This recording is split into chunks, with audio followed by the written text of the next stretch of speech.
Lakmal commerce YouTube නාලිකාව වෙත ඔබ සාදරයෙන් පිළිගන්නවා.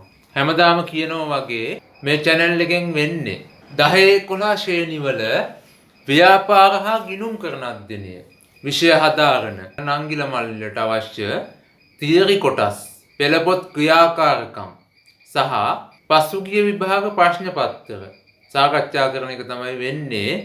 තව මගේ ක්‍රම වලට අනුව ලේසියෙන් මතක තියාගන්න පුළුවන් විදියට විවිධ ගණන් කියා දෙනවා. ඒ නිසා ගොඩක් වීඩියෝ දාලා තිනවා. බලන්න බලපු නැති කට්ටිය පාස් පේපර් තියෙනවා. දැන් විභාගෙත් ළඟ එන්නේ. මැයි මාසේ O level විභාගෙ පටන් ගන්නවා. දැන් අද අපි කරන්න යන්නේ 2018 O level පේපර් එකේ ප්‍රශ්න අංක 5. මම හිතන්නේ ගොඩක් ළමයි මේක තෝරගන්නවා. පස්වෙනි ප්‍රශ්නේ ගිණුම් කරන කොටසේ තියෙන්නේ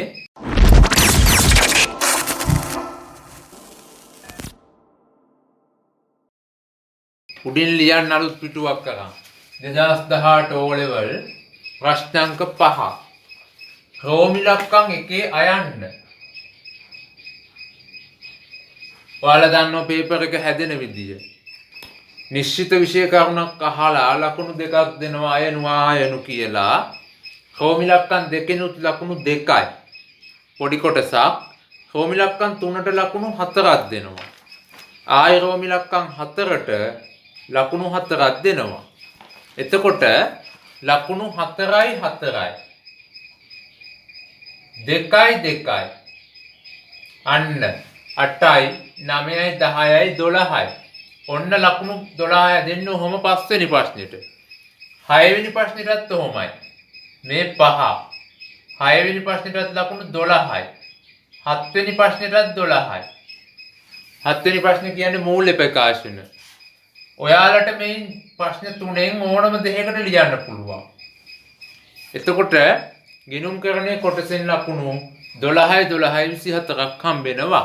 මූල්‍ය ප්‍රකාශන ප්‍රශ්නේ තෝරගන්න ඕන නම් ගොඩක් වාසි. මොකද MCQ පේපර් එකේ ලකුණු 8ක ප්‍රශ්නයක් එන නිසා. ඉරිගහන ප්‍රශ්න 8ක් එනවා මූල්‍ය ප්‍රකාශන වලින්. 7 වෙනි ප්‍රශ්නේ පුළුවන් කියන්නේ මේ 8 අනිවාර්යෙන් පුළුවන්. ඒ නිසා ගොඩක් මහන්සි වෙන්න. මූල්‍ය ප්‍රකාශන අමාරු වගේ තේරෙනවා නම් 5 6 2 තෝරගන්න. අපි දැන් බලමු 5. අයන්නෙන් අහනවා වත්කමක් යනු කුමක්ද? ඔව් බලන්න. මම කලින් මේ වීඩියෝ එක කරලා ඇත්තේ වත්කම් නිර්වචනය කරන විදිය, උදාහරණ, වත්කමක ලක්ෂණ ඔක්කොම කරලා තියෙන්නේ. මේ පැත්තෙන් තියෙන ලින්ක් එක බලන්න. ඒකේ ඇති ඔක්කොම පල්ලෙහා වීඩියෝස් වලක් තියෙනවා. උපකාරක පන්ති පවත්වන ආයතනයක ගොඩනැගිල්ලක් තමයි වත්කමට උදාහරණයට ගත්තේ. බලන්න පළවෙනි ලක්ෂණය.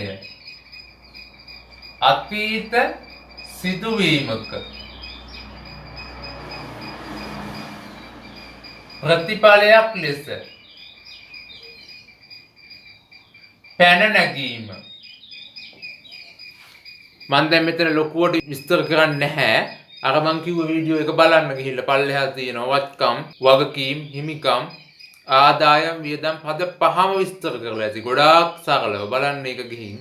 දැන් මෙතන ගොඩාක් වෙලා ගන්න නෑ මං. අතීත සිදුවීමක ප්‍රතිඵලයක් ලෙස පැන නැගීම.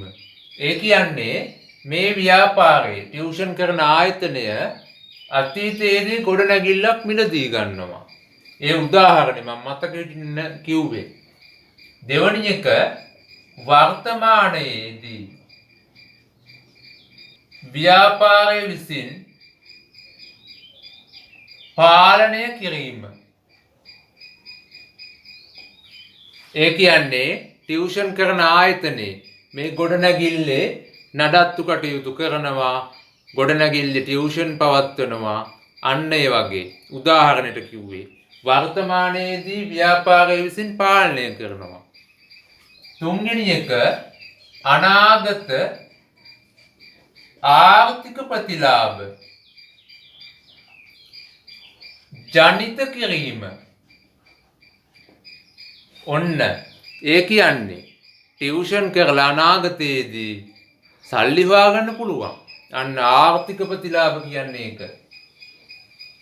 නිකන් නෙවෙයි ටියුෂන් කරන්නේ. අනාගතයේදී ටියුෂන් කරලා මුදල් උපයා ගන්න පුළුවන්.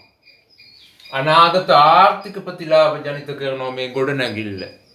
4 එහි වටිනාකම වඩාත් විශ්වාසදායී ලෙස මැනිය හැකි වීම. ඇයි මේ ගොඩනැගිල්ලේ වටිනාකම මිලියන 2යි කියලා. විශ්වාසයෙන් කියන්න පුළුවන්. අන්න විශ්වාසදායී ලෙස මනින්න පුළුවන්. අන්න වත්කමක 4 වෙනි ලක්ෂණය. මෙතන අහලා තියෙන්නේ වත්කමක් යනු කුමක්ද කියලා. මේ අපි ලිව්වේ ලක්ෂණ. දැන් අපි කුමක්ද කියලා නිර්වචනෙත් මෙතනින්ම හදනවා. මම එහෙම තමයි කියා දීලා ඇත්තේ. අතීත සිදුවීමක ප්‍රතිඵලයක් ලෙස පැන නැගීම නෙවෙයි පැන නැගුණු ඔන්නකමා වර්තමානයේදී ව්‍යාපාරයේ විසින් පාලනය කිරීම නෙවෙයි පාලනය කරන කමා අනාගත ආර්ථික ප්‍රතිලාභ ජනිත කිරීම නෙවෙයි ජනිත කරන කමා සම්පතක් වත්කමක් ලෙස හැඳින්වේ. වත්කමක් ලෙස හැඳින්වේ. ඔන්න අන්තිමට ඕනනම් කියත හැකි එහි වටිනාකම වඩාත් විශ්වාසදායී ලෙස මැනිය හැකි වීම කියලා. ඔන්න බලන්න. වත්කමක ලක්ෂණ ඇහුවොත් ලක්ෂණ කියන්න පුළුවන් ළමයෙකුට. නිර්වචනය ඇහුවොත් නිර්වචනය කියන්නත් පුළුවන්. මේ ටික දැනගත්තම බලන්න කොච්චර ලේසිද කියලා. හරි. එහෙනම් කියන්න බලන්න වත්කමක් යනු කුමක්ද? මෙන්න අතීත සිදුවීමක ප්‍රතිඵලයක් ලෙස පැන නැගුණු වර්තමානයේදී ව්‍යාපාරයේ විසින් පාලනය කරන අනාගත ආර්ථික ප්‍රතිලාභ ජනිත කරන සම්පතක් වත්කමක් ලෙස හැඳින්වේ. එහි වටිනාකම වඩාත් විශ්වාසදායී ලෙස මැනිය හැකි වීම කියලාත් කියන්න පුළුවන්. ඔන්න වත්කමක් යන කුමක්ද කියලා අහුවොත් මේක කියන්න. වත්කමක ලක්ෂණ 4ක් ලියන්න කියලා කිව්වොත් අතීත සිදුවීමක ප්‍රතිඵලයක් ලෙස පැන නැගීම. දෙවැනි එක වර්තමානයේදී ව්‍යාපාරයේ විසින් පාලනය කිරීම. අනාගත ආර්ථික ප්‍රතිලාභ ජනිත කිරීම. එහි වටිනාකම වඩාත් විශ්වාසදායී ලෙස මැනිය හැකි වීම. ඔන්න බලන්න. ලක්ෂණත් පුළුවන් නිර්වචනෙත් පුළුවන්. හරි එහෙනම් ඔන්න නිර්වචනේ තමයි අහන්නේ. ඊළඟට බලන්න ආයන්න. හිමිකම් ගිණුම් වලට අදාළ ද්විත්ව සටහන් මූලධර්මය ලියන්න. බලන්න ලෙජරේ තියෙන ගිණුම් වර්ග 5යි. වත්කම්, වියදම්, ආදායම්, ඔන්න හිමිකම්, වගකීම්. මෙන්න මේවට කියනවා ලෙජරේ තියෙන ගිණුම් වර්ග 5. නැත්තම් මූල්‍ය ප්‍රකාශනවල මූලිකාංග. මම මේක ඕන තරම් කියලා ඇති. ඕන තරම් වීඩියෝ කරලා ඇති. බලන්න උඩ. ඒවත් තියෙනවා. මම ලින්ක් එක දාන්නම් මේ පැත්තේ. ඒවත් ගිහිල්ලා බලන්න බැරිලා මේක. මම වෙනම කරලා ඇති. මොකද්ද මේ හර සහ බැර කියන්නේ කියලා. මොකද්ද මේ හර සහ බැර? බලන්න උඩ වීඩියෝ එකේ thumbnail එකේ මෙහෙම ඉන්නේ. මෙහෙම ඇඟිලි දෙකක් දාගෙන ඇත්තේ. මොකද්ද මේ හර බැර කියලා. මෙහෙම ඉන්න වීඩියෝ එකක් ඇති. බලන්න. මේ ගැන කියනවා ඒකේ. බලන්න. වත්කම්, වියදම්, ආදායම්, හිමිකම්, වගකීම් මොන්න 5. වත්කම් සහ වියදම් යන පද දෙක වැඩි වෙනවා නම් හර, අඩු වෙනවා නම් බැර. ඔන්න ඕක මං හැමදාම කියනවා. එහෙනම් ආදායම්, හිමිකම්, වගකීම් මේ තුන මේකේ අනිත් පැත්ත. ඒ කියන්නේ වැඩිවීම. උඩට ඊතලයේ දැන් මේ වැඩිවීම මේක හර නිසා මේක බැර. අඩුවීම හර. ඔන්න මේක පුළුවන් නම් මේක පුළුවන්. ඔන්න වත්කම් වියදම් වයන්නයි වියන්නයි වැඩිවීම හර අඩුවීම බැර. ඒක හරි. ඉතුරු තුන ආදායම් හිමිකම් වගකීම් වැඩිවීම බැර මේකේ අනිත් පැත්ත. අඩු වෙනෝ නම් හර ප්‍රශ්නයක් නැහැ. හැබැයි වෙන වෙනම පුළුවන් වෙන්න ඕන. වත්කම් වැඩිවීම හර වත්කම් අඩුවීම බැර. ඒක ඉවරයි. වියදම් වැඩිවීම හර වියදම් අඩුවීම බැර. අහන තැනින් පුළුවන් වෙන්න ඕන. MCQ වලට අහනවා ආදායම් වැඩිවීම බැර ආදායම් අඩුවීම හර පුළුවන්. හිමිකම් වැඩිවීම බැර හිමිකම් අඩුවීම හර. ඔන්න අපේ ප්‍රශ්නේ දැන් අහලා තියෙන එක. වගකීම් වැඩිවීම බැර වගකීම් අඩුවීම හර. වෙන වෙනම මතක තියාගන්න ඕනේ නැහැ. මේ දෙක මතක තියාගත්තනම් මේකේ අනිත් පැත්ත තමයි මේ තුන. හරි. දැන් අපෙන් අහලා තියෙන්නේ හිමිකම් ගිණුම් වලට අදාළ ද්විත්ව සටහන් මූලධර්මය. මෙන්න. හිමිකම් වැඩිවීම බැර අඩුවීම හර. ඔන්න ඕක තමයි අහන්නේ. හිමිකම් මෙන්න උත්තරේ. හිමිකම් වැඩිවීම බැර. එහෙනම් හිමිකම් අඩුවීම හර. ඒක පුළුවන් වෙන්නේ මෙතනින්. මේ ටික පුළුවන් නම් මේක පුළුවන්. හිමිකම් වැඩිවීම බැරට සටහන් කරනවා. හිමිකම් අඩුවීම හරට සටහන් කරනවා. මං කිව්වේ අර වීඩියෝ එකේ උදාහරණත් එක්කම මේව ඔක්කොම ඇති. ඒ නිසා ගිහිල්ලා බලන්න. ආයි කියන්නේ නෑ මං. එහෙනම් ලකුණු දෙකයි මේ ටිකට. රෝමිලක්කන් දෙක බලන්න. පහත සඳහන් වන්නේ ලීබඩු වෙළඳ සැලක සිදු ගනුදෙනු දෙකකි. ඔන්න යටින් එකක් අඳින්න ලීබඩු වෙළඳ සැලක. අන්න ව්‍යාපාරයේ නම වැදගත්. ව්‍යාපාරයේ වර්ගයේ වැදගත්. මං කියනවා හැමදාම. ලීබඩු වෙළඳ සැලක තමයි මේ ගනුදෙනු දෙන්නේ. අවශ්‍ය දේ බලන්න. ඉහත එක් ගනුදෙනුවට අදාළ මූලාශ්‍ය ලේඛනය හා මූලික සටහන් පොත සඳහන් කරන්න. එහෙම වෙලාවට රෝමිලක්කන් දෙක දාගත්තා. මේ පැත්තෙන් ලියන්න ඕන මූලාශ්‍ය ලේඛනය. මෙතනින් ලියන්න මූලික සටහන් පොත. මූලික සටහන් පොත. ඔය වගේ පිළිවෙලක් ඇතුව උත්තර ලියන්න. අයන්න. කළමනාකරුගේ ප්‍රයෝජනය සඳහා විදායක පුටුවක් රුපියල් 20000කට ලක්මාල් ලීබඩු වෙළඳ සැලෙන් ණයට ගැනීම. බලන්න මේක කළමනාකරුගේ ප්‍රයෝජනය සඳහා නැවත විකුණන්න නෙවෙයි. අන්න වෙළඳ තොගයක් නෙවෙයි. එතකොට මේක එතකොට ගැනුම් ජර්නලයේ ලියන්න බෑ. ගැනුම් ජර්නලයේ ලියන්නේ නැවත විකිණීමේ පරමාර්ථයෙන් ගන්න තොග. ණයට ගන්න ඒවා තමයි ගැනුම් ජර්නලයේ ලියන්නේ. නැවත විකිණීමේ පරමාර්ථයෙන් ගන්නත් ඕන, ණයට ගන්නත් ඕන. මෙතන කියනවා ලීබඩු වෙළඳ සැලක් උනාට කළමනාකරුගේ ප්‍රයෝජනය සඳහා ගන්න මේක. එහෙනම් මේක ස්ථාවර වත්කම්, ජංගම නොවන වත්කම් ණයට ගැනීමක් වෙන්නේ.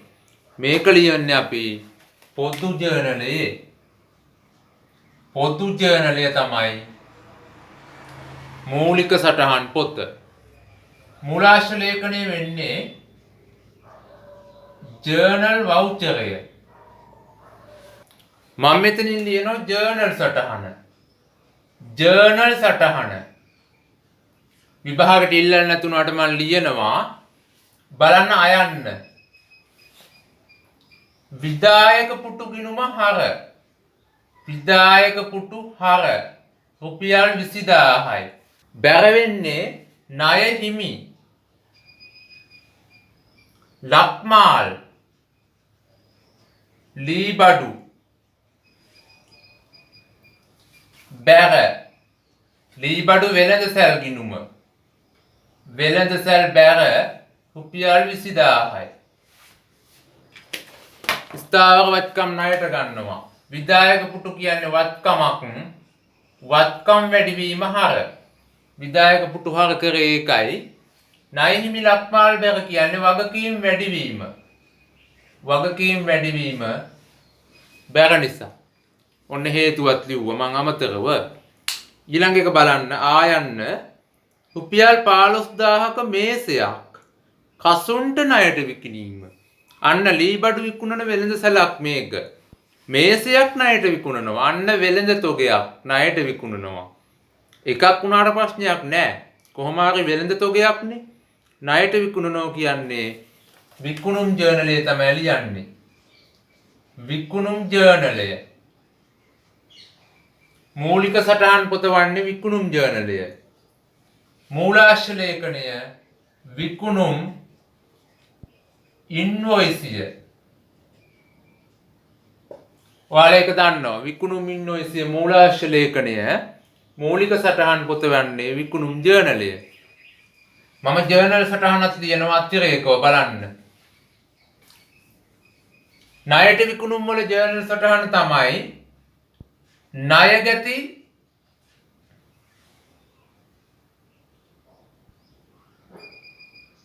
කසුන් හර. ණයගැති කසුන්ගේ ගිණුම හර 15000යි. විකුණුම් ගිණුම බැර 15000යි. ඔන්න මං හේතුවත් ලියනවා. ණයගැති හර කරේ වත්කම් වැඩිවීම හර නිසා. ණයගැතිය කියන්නේ වත්කම. විකුණුම් බැර කරේ ආදායම් වැඩිවීම බැර නිසා. විකුණුම් කියන්නේ ආදායම. හරි. ඔන්න එහෙනම් ඒක ඉවරයි. අමතරව තමයි මම මේක කරේ. විභාගෙට ඉල්ලලා තියෙන මේ ටික විතරයි. ලකුණු දෙකක කොටසක්. රෝමි ලක්කම් 3ට යනවා දැන්. විදුලි උපකරණ අලෙවිකරන සමන්තගේ ව්‍යාපාරයේ 2018 ජනවාරි 31 දිනෙන් අවසන් වූ මාසයේ සිදු වූ ගනුදෙනු කිහිපයක් පහත දැක්වේ. ජනවාරි මාසෙට දෙන්නේ. ජනවාරි මාස. ඔන්නෝව හරි වැදගත් මේ ගණන් හදනකොට. විදුලි උපකරණ අලෙවි කරන සමන්තගේ ව්‍යාපාරයේ විදුලි උපකරණ අලෙවි කරන්නේ. විදුලි උපකරණ. අන්න ඒකත් වැදගත්. මොකද දන්නවද? මේගොල්ලන්ගේ තොගය වෙන්නේ එතකොට විදුලි උපකරණ. ඒ කියන්නේ විකුණන තොගය වෙළඳ තොගය වෙන්නේ විදුලි උපකරණ. අන්න ඒක වැදගත්. ඔන්න ඕවා තමයි වර්ධින තැන්. බලන්න අවශ්‍ය දේ. අයන්න ඉහත එක් ගනුදෙනුව ගිණුම් කරන සමීකරණයට බලපාන ආකාරය දැක්වීම. පිළිතුරු සැපයීමේදී පහත දැක්වෙන ආකෘතිය භාවිත කරන්න. පළමු ගනුදෙනුව සටහන් කර ඇත. විභාගෙදිත් ඔයාලා ඒ විදිහටම උත්තර ලියන කොලේ ආකෘතිය දාගන්න ඕන. ආරම්භක ශේෂ දීලා තිනවා ජනවාරි 1 වෙනිදාට. ජනවාරි මාසේ ගනුදෙනු දීලා තියෙන්නේ. ලී බඩු උපකරණ 1,60,000යි. තොගය 70,000යි. මුදල් 25,000යි. අන්න වත්කම් පැත්ත. ඊට පස්සේ හිමිකම 2,35,000යි. බැංකු ණය නැහැ. ණය හිමිය 20,000යි. ඔයාලා බලන්න මේක සමානද කියලා. ගිණුම් කරන සමීකරණය නෙමේ වත්කම් සමානයි හිමිකම් ධන වගකීම්. වත්කම් වල එකතුව බලන්න පොඩ්ඩක් මේ පැත්තෙන්. ඒගොල්ලෝ දීපු එක හරිද කියලා.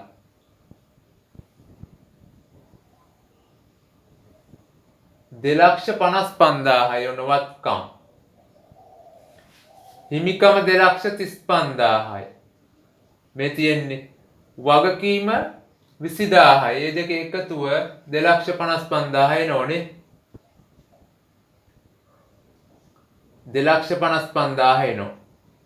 මේ දෙපැත්ත සමානයි. ඒ කියන්නේ බැංකු ණය කියන එක නෑ. හරි. අපි දැන් බලමු ගනුදෙනු ටික. පළවෙනි එක රුපියල් ලක්ෂයක බැංකු ණය මුදලක් ලබා ගැනීම. බැංකු ණයක් ලබා ගන්නවයි කියන්නේ මම මෙතනින් පෙර වැඩ කරනවා. බැංකු ණයක් ලබා ගත්තම මුදල් පොත හර වෙනවා. මුදල් හර වෙනවා. ලක්ෂයයි. බැංකු ණය ගිණුම බැර. ලක්ෂයයි. මුදල් හර කියන්නේ මුදල් වැඩි වෙනවා මෙන්න. මුදල් කියන වත්කම වැඩි වෙනවා ලක්ෂයයි.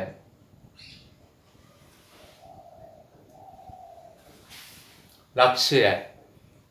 ගැළපීම් අංක 1 මෙතනට දාන්න. මුදල් වැඩි වෙලා බැංකු ණය කියන වගකීමත් වැඩි වෙනවා ලක්ෂයයි. මුදල් ධන බැංකු ණය ධන. මුදල් හර කියන්නේ මුදල් කියන වත්කම වැඩි වුණා. බැංකු ණය බැර කියන්නේ වගකීම වැඩි වුණා බැංකු ණය කියන ලක්ෂයකින්. හරි ඒක ඉවරයි. ඒක ඒගොල්ලෝ කරලා දීලා තින්නේ. දෙවැනි එක රුපියල් 50000ක් වටිනා විදුලි උපකරණ තොගයක් ණයට ගැනීම. අන්න විදුලි උපකරණ කියන්නේ මේගොල්ලොන්ගේ වෙළඳ තොගය. ඒ කියන්නේ විකුණන්න තියෙන තොගය. අන්න තොගයක් ණයට ගන්නවා. ගැනුම් ගිණුම හර 50000යි. ණය හිමි ගිණුම බැර 50000යි. තොගයක් ණයට ගන්නකොට තොගය කියන වටකම වැඩි වෙනවා මෙන්න. තොගය ධන 50000යි. ණය හිමියෝ බැර කියන්නේ ණය හිමි කියන වගකීම වැඩි වෙනවා ධන 50000යි. ඔන්න බලන්න කොච්චර ලේසිද කියලා. ඊට පස්සේ බලන්න තුන්වෙනි එක. 3 ණය හිමියන්ට 8000ක් මුදලින් ගෙවීම. ඔන්න දිත්ව සටහන. මුදලින් ගෙවන නිසා මුදල් පොත බැර 8000යි. ණය හිමි ගිණුම හර 8000යි. සල්ලි ගෙවනකොට මුදල් අඩු වෙනවා. ඔන්න මුදල් වලින් ඍණ 8000යි. ණය හිමි කියන වගකීමත් අඩු වෙනවා. මෙන්න වගකීම් අඩු වෙනවා 8000යි.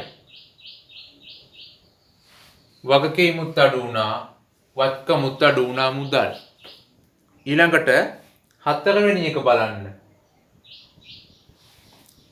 රුපියල් 25000ක් පිරිවැය වූ විදුලි උපකරණ තොගයක් 40000කට අත්පිට මුදලට විකිණීම. එතන බලන්න. 25000ක් පිරිවැය වූ විදුලි උපකරණ තොගයක් විකුණනවයි කියන්නේ විදුලි උපකරණ කියන තොගය අඩු වෙනවා වෙන්න. ඍණ 25000කි. ඇයි විකුණනකොට තොගය අඩු වෙනවා? කීයටද විකුණන්නේ? 40000කට. අත්පිට මුදලට සල්ලි වලට අන්න 40000ක් මුදල් හම්බෙනවා. මුදල් ධන 40000යි. 25000 එක 40000කට විකුණන්නේ. කීයක් ලාභද මෙන්න. ඔන්න ලාභය.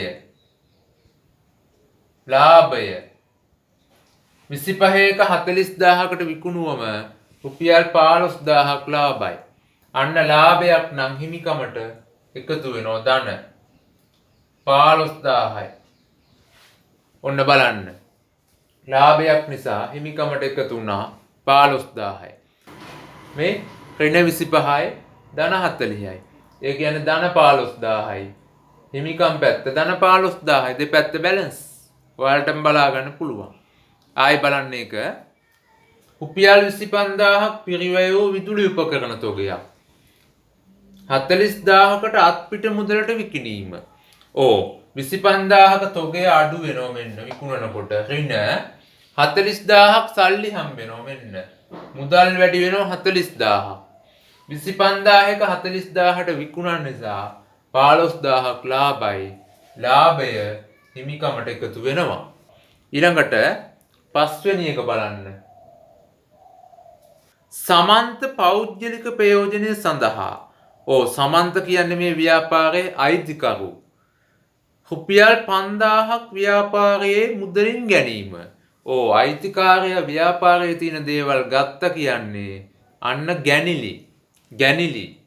මෙතන ඇවිල්ලා මුදල් ගැනිලි. අන්න මුදල් ගැනිලි නම් මුදල් පොත බැර කීයද? රුපියල් 5000යි. සල්ලි අඩු වෙනවා මුදල් පොත බැර ගැනිලි ගිණුම හර 5000යි. ඔන්න මුදල් බැර කියන්නේ වත්කම අඩු වෙනවා මෙන්න. මුදල් කියන වත්කම අඩු වෙනවා ඍණ 5000යි. ගැනිලි කියන්නේ හිමිකම. ගැනිලි කරනකොට හිමිකම අඩු වෙනවා 5000කින්. මෙන්න හිමිකම ඍණ 5000යි. ඔන්න බලන්න කොච්චර ලේසිද කියලා. බලන්න ආයන්න 2018 1/31 දිනට. ඔව් ජනවාරි මාසෙනේ. ජනවාරි 1 වෙනි දින ඉඳන් 31 වෙනකන් තමයි තියෙන්නේ මාසෙ. 1/31 දිනට සමන්තගේ ව්‍යාපාරයේ පහත සඳහන් අයිටම් වල අගය කොපමණද? ඕ අහනවා. ජංගම වත්කම් කීයද අහනවා. ජංගම නොවන වත්කම්. ජංගම වගකීම්, ජංගම නොවන වගකීම්. ඒවා හොයාගන්න පුළුවන්. මේ තීරු ටික එකතු කරාම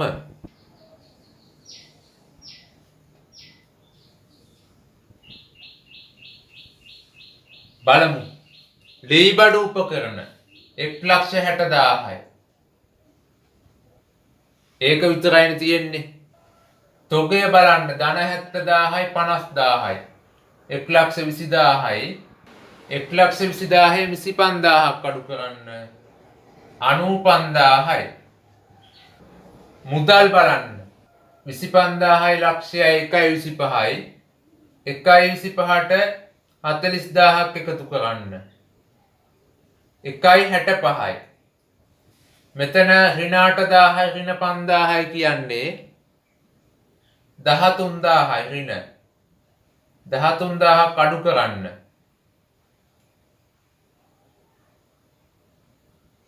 1,52,000යි ධන. ඔයාලා වෙන වෙනම එකතු කරන්න අමාරු නම් ඒවා. ඊට පස්සේ හිමිකම් ධන 2,35,000යි ධන 15,000යි කියන්නේ 2,50,000යි ධන. ඒකෙන් 5,000ක් අඩු කරන්න ඍණ. බලන්න 2,45,000යි 2,45,000යි. ඔයාලා වෙනම ගන්න අමාරු නම් බැංකු ණය විතරයි තියෙන්නේ මෙතන. ඒක එකයි තියෙන්නේ ලක්ෂයයි. ණය හිමියෝ 20,000යි 50,000යි 70,000යි. ඒකේ ඍණ 8,000ක් ගියාම 62,000යි. 62,000යි ධන. ඔන්න තීරු ටිකේ එකතුව. දැන් ඔයාලට බලාගත හැකි. වත්කම් වල එකතුව කීයද? හිමිකම් කීයද? වගකීම් කීයද? ඔයාලටම බලතේ සමානද කියලා. වත්කම් වල එකතුව ලීබඩු උපකරණ 1,60,000යි. තොගය 95,000යි. මුදල් 1,52,000යි. ඔන්න ඔය තුනේ එකතුව බලන්න.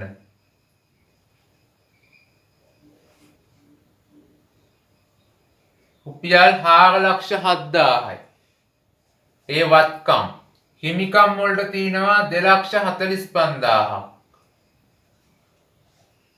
ඒක විතරයි. වගකීම් වලට තියෙනවා බැංකු ණය ලක්ෂයයි. බැංකු ණය. ණය හිමියෝ 62,000යි. ඔන්න ඔය දෙකේ එකතුව බලන්න. 1,62,000යි. බලන්න 4,07,000ට සමානද කියලා. ඔයාලටම බලාගත හැකියි. හිමිකම් වගකීම් එකතු කරලා බලන්න. 4,07,000 යන්න එනවා. 4,07,000ට සමානයි. අවශ්‍ය දේ ආයන්නට උත්තරේ ලියමු. පළවෙනි එකෙන් අහනවා ජංගම වත්කම්. ජංගම වත්කම් වලට එන්නේ තොගය. තොගය එනවා 95,000යි. මුදල්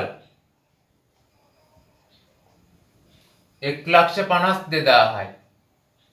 ඔන්න ඔය දෙකේ එන්නේ ජංගම වත්කම් වලට. 2,47,000යි. රුපියල්. දෙවැනි එකෙන් අහනවා ජංගම නොවන වත්කම්. ජංගම නොවන වත්කම් වලට තියෙන ලී බඩු උපකරණ. ලී බඩු උපකරණ 1,60,000යි. රුපියල් කියලා ලියන්න මේකේ වටිනාකමක් නිසා. තුන්වෙනි එක ජංගම වගකීම් මේ තියෙන්නේ. බැංකු ණය ගන්න බෑ. ඒක ජංගම නොවන ණය හිමියෝ. ණය හිමියෝ ඉන්නවා රුපියල් 62,000ක්. 4 ජංගම නොවන වගකීම් අන්න බැංකු ණය. බැංකු ණය විතරයි තියෙන්නේ. රුපියල් ලක්ෂයයි.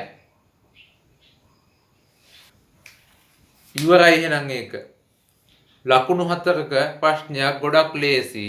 හැබැයි බොහොම ප්‍රවේශමෙන් කරන්න වරද්ද ගන්න නැතුව ව්‍යාපාරයේ වර්ගය බලන්න.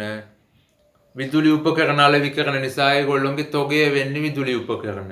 ඒව ගොඩක් වැදගත්. ආරම්භක විශේෂත් වැදගත්.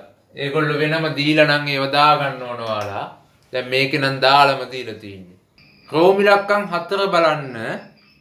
තුෂාරගේ සිල්ලර වෙළඳ ව්‍යාපාරයේ 2018 මැයි මාසයේ සිදු වූ ගනුදෙනු කිහිපයක් පහත දැක්වේ.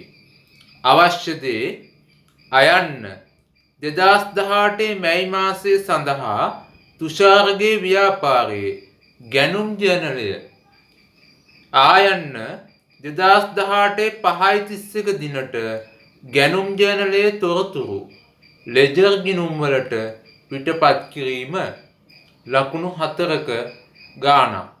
ගැනුම් ජර්නලය මන් දාගෙන තියෙනවා. ඔයාලට ආකෘතිය දාන විදිය නම් පෙන්වන්න වෙන්නේ නැහැ. ගැනුම් ජර්නලය දිනය ඉන්වොයිස් අංකය ඒවට පොඩ්ඩයි ඉඩ ඕන. සැපයුම් කරු අන්න ඒකට ටිකක් ඉඩ වැඩියෙන් යනවා. ඊළඟට මුළු වටිනාකම ලෙජර් පිටුව. ලෙජර් පිටුවට බොහොම පොඩ්ඩයි ඉඩ ඕන. ලෙජර් ගිණුම් මන් 3ක් දාගෙන තියෙනවා. ටී ගිණුම් නෑ. සම්පූර්ණ විස්තරය ඇතුව දිනය විස්තරය සංගල පිටුව වටිනාකම හරපැත්ත බැර පැත්තත් දිනය විස්තරය සංගල පිටුව වටිනාකම ඒ වගේ ගිණුම් 3ක් දාගෙන තියෙනවා. ඔයාලත් දාගන්න මේ විදියට. එහෙනම් අපි බලමු ගාන. ඉස්සෙල්ලා ඔයාලට ගැනුම් ජර්නලය කියන්නේ මොකක්ද කියලා පොඩ්ඩක් පැහැදිලි කරනවා. ගැනුම් ජර්නලය කියන්නේ ව්‍යාපාරයක වෙළඳ තොගය. වෙළඳ තොගය. වෙළඳ තොගය කියන්නේ නැවත විකුණන්න තියාගෙන ඉන්න තොගය. නැවත විකිණීමේ පරමාර්ථයෙන් තබාගෙන ඉන්න තොගය. ඒ කියන්නේ ලිපි ද්‍රව්‍ය විකුණන ව්‍යාපාරයක වෙළඳ තොගය වෙන්නේ ලිපි ද්‍රව්‍ය. ඔන්න මෝටර රථ. මෝටර රථ අලෙවි කරන ව්‍යාපාරයක ඒගොල්ලොන්ගේ විකුණන තොගය මෝටර රථ. මෝටර රථ. අන්න ඒ වගේ තමන්ගේ විකුණන තොගය වෙළඳ තොගය කියන්නේ. ලී බඩු විකුණන ව්‍යාපාරයක නම් ගෘහ භාණ්ඩ, පුටු, මේස, ඇඳන්, අල්මාරි ඒව තමයි ඒගොල්ලොන්ගේ විකුණන තොගය වෙළඳ තොගය. අන්නේ වෙළඳ තොගය ණයට ගන්න ඕන. ණයට ගන්නවා නම් ඒව සටහන් කරන්නේ ගැනුම් ජර්නලේ. අන්න හොඳට මතක තියාගන්න. මුදලට නෙවෙයි ණයට. හැබැයි වෙළඳ තොගයක් වෙන්නත් ඕන. වෙළඳ තොග ණයට ගන්න ඕන. ස්ථාවරවත්කම් වෙන්න බෑ. වෙළඳ තොගයක් විකුණන තොගයක් වෙන්න ඕන. අන්න ඒව ණයට ගන්න ඕන නම් ගැනුම් ජර්නලය තමයි සටහන් කරන්නේ. ඊට අදාළ මූලාශ්‍ර ලේඛනය. මූලාශ්‍ර ලේඛනය වන්නේ ගැනුම් ඉන්වොයිසිය. ගැනුම් ඉන්වොයිසිය. ඔන්න ගැනුම් ඉන්වොයිසිය බලාගෙන තමයි ගැනුම් ජර්නලයේ ගනුදෙනු සටහන් කරන්නේ. මූලාශ්‍ර ලේඛනය වන්නේ ගැනුම් ඉන්වොයිසිය. හරි, ඔය ටිකත් ඔළුවට අරගෙන මෙන්න ණයට ගැනුම් වල දිත්ව සටහන. ගැනුම් ගිණුම හර. ගැනුම් හර කියන්නේ වියදමක්. වියදම් වැඩිවීම හර නිසා තමයි ගැනුම් ගිණුම හර වෙන්නේ. අදාළ ණය හිමි ගිණුම බැර. ණය හිමියෝ කියන්නේ වගකීමක්. වගකීම් වැඩිවීම බැර. ඔයාලා දන්නව ඒක. වගකීම් වැඩිවීම බැර නිසා තමයි ණය හිමි ගිණුම බැර කරේ. ඔන්න ණයට ගැනුම් වල දිත්ව සටහන. හරිය කියපු ටිකත් ඔලුවට අරගෙන අපි දැන් ගාන බලමු. ඔන්න මතක තියාගන්න. වෙළඳ තොගයක් වෙන්නත් ඕන, ණයට ගන්නත් ඕන. අන්න ඒව තමයි ගැනුම් ජර්නලෙ ලියන්නේ. මෙතන පටලවන්න දීලා තියෙන විභාගෙදී. ඔන්න බලන්න. ඉස්සලා බලන්න ව්‍යාපාරයේ වර්ගය මොකක්ද කියලා. ඒක වැදගත්. තුෂාරගේ සිල්ලර වෙළඳ ව්‍යාපාරයේ. අන්න යටින් එකක් අඳින්න. සිල්ලර වෙළඳ ව්‍යාපාරයේ. ඔන්න ඕවා වැදගත්. ව්‍යාපාරයේ වර්ගය වැදගත්. ලී බඩු විකුණනවද? ලිපි ද්‍රව්‍ය විකුණනවද? වාහන විකුණනවද? ඒක බලන්න. එතකොට තමයි තොගය අඳුර ගන්න පුළුවන්. සිල්ලර වෙළඳ ව්‍යාපාරයක් කියන්නේ මෙයාගේ කඩේ විකුණන්නේ හාල්, සීනි, පිටි, පරිප්පු, ලූණු, බිත්තර ඔය වගේ ඒවා. අන්න වෙළඳ තොග. 5.3 එකක් රුපියල් 200 බැගින්. තේකොළ පැකට් 20ක්. තේකොළ කියන්නේ සිල්ලර කඩේක විකුණන දෙයක්. හරි. සමීරගෙන් ණයට ගැනීම. අන්න ණයටත් ගන්න හරි. ඉන්වොයිස් අංක 612 යටතේ. දාමු දිනේ 5.3 අඳුරගත්ත අපි මේක ලියනවයි කියලා. ඉන්වොයිස් අංකය 612. ඔන්න ඕවා වැදගත්. හරියට ලියන්න. සැපයුම් කරු. අපි ගන්න සමීරගෙන්. අන්න සමීර තමයි සැපයුම් කරු. සමීර. එයා ණය හිමියෙක් දැන් අපේ. අපි මෙතනින් ලියාගමු පෙර වැඩ. ඔන්න මම මෙතනින් කරනවා තේකොළ සමීරගෙන් තමයි ගන්නෙ. බලන්න තේකොළ කොහොමද කියලා. පැකට් 20යි. පැකට් 20යි. එකක් රුපියල් 200 බැගින්. ඔන්න වටිනාකම හොයාගන්න. රුපියල් 4000යි. 4000යි. ඔන්න හොඳට මතක තියාගන්න. වෙළඳ වට්ටම අඩු කරපසු වෙන ශුද්ධාගය තමයි ගැනුම් ජර්නලේ ලියන්නේ. අඩු කළා වෙළඳ වට්ටම 105ක්. බලන්න 4000ට 105ක් කීයද කියලා. මම කෙටි ක්‍රමයක් ඔයාලට කියලා දීලා ඇත්තේ 10ක් කියන්නේ එක බිංදුවක් කැපුවම එන අගය. ඒ කියන්නේ රුපියල් 400යි. 5ක් කියන්නේ එකෙන් භාගි 200යි. ඔන්න මං හිතින් ගත්තා. 4000ට 5ක් කියන්නේ රුපියල් 200යි. බලන්න 4000න් 200ක් අඩු කරාම 3800යි. අන්න ශුද්ධාගය. ශුද්ධාගය. ඔන්න ඔය 3800 තමයි ගැනුම් ජර්නලේ ලියන්නේ. මෙන්න දිත්ත සටහන. ගැනුම් හර අදාළ ණය හිමි වෙනුවට දැන් ණය හිමි සමීරගේ ගිණුම බැර. ගැනුම් ජර්නලයට දාන්න 3800යි. අදාළ ණය හිමි වෙනුවට ණය හිමි සමීරගේ ගිණුම බැර. දැන් සමීර තමයි නම. දාන්න ලෙජරේ ණය හිමි සමීරගේ ගිණුම බැර කරන්න 5.3 දිනය. විස්තරයට ගැනුම් රුපියල් 3800යි වටිනාකම. මට බොහොම ඉඩමදි බෝඩ් එකේ මම ලෙජර් ගිණුම් පොඩියට දාගෙන ඇත්තේ. ඔයාලා හොඳට කරන්න දාගෙන ලොකුවට ඉඩ ඇතිව. ඊළඟට බලන්න දෙවැනි එක 5.5 එකක් රුපියල් 15 බැගින් බිත්තර 20ක්. හරි වෙළඳ තොගයක් බිත්තර කියන්නේ අත්පිට මුදලට ගැනීම. අන්න අත්පිට මුදලට ගන්න ඒවා ගැනුම් ජර්නලේ ලියන්නේ නැත. ඒව යන්නේ මුදල් පොතට. අන්න ඒක ගන්න බෑ. වරහන් ඇතුලේ දෙනවා ලදුපත් අංක 25 කියලා. එතනින්ම හොයාගන්න පුළුවන්. මෙතන එන්නේ ඉන්වොයිස් අංක. ඒක වැරදි. දෙක ගන්න බෑ. 3 5යි 18 එකක් රුපියල් 5 බැගින් ගිනි පෙට්ටි 100ක්. ඔව් ගිනි පෙට්ටි හරි. සිල්ලර වෙළඳ ව්‍යාපාරයකට හරි. පහන්ගෙන් ණයට ගැනීම. හරි. වෙළඳ තොගයකුත් වෙනවා. ණයටත් ගන්න ඒක හරි. ඉන්වොයිස් අංක 305 දාන දිනේ 5යි 18 ඉන්වොයිස් අංක 305 සැපයුම් කව පහන් අපි පෙර වැඩක් දාලා හොයාගමු වටිනාකම ගිනි පෙට්ටි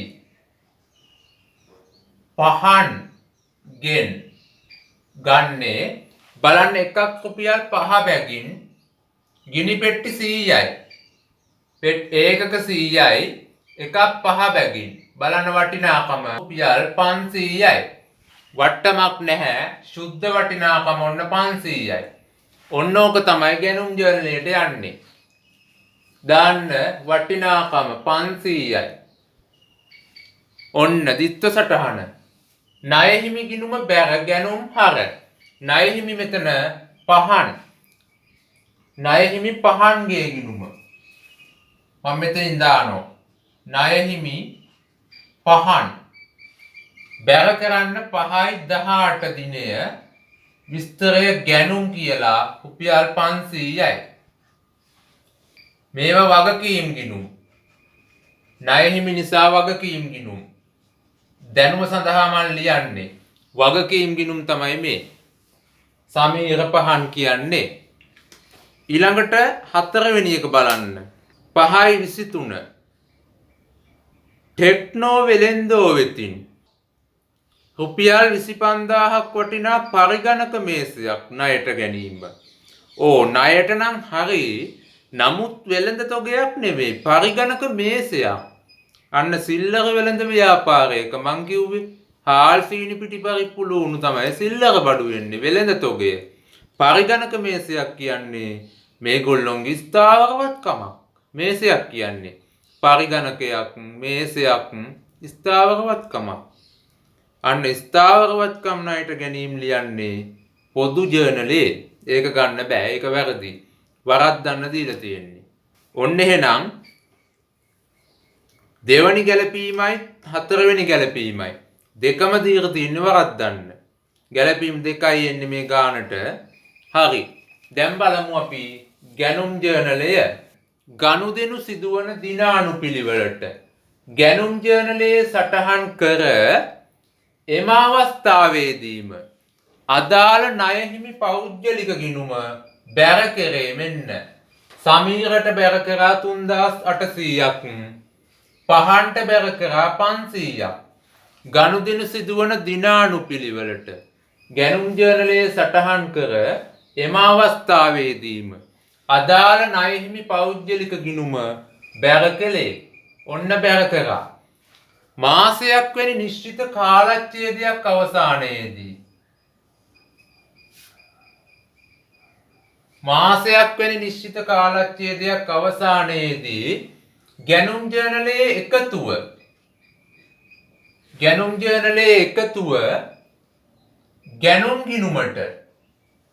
ගැනුම් ගිණුමට හර කළ යුතුය. ගැනුම් ගිණුමට හර කළා කියලා ලියන්න ඕන. අන්න කිව්වා වගේම ගැනුම් ගිණුම දාන්න. මේක වියදම් ගිණුමක්.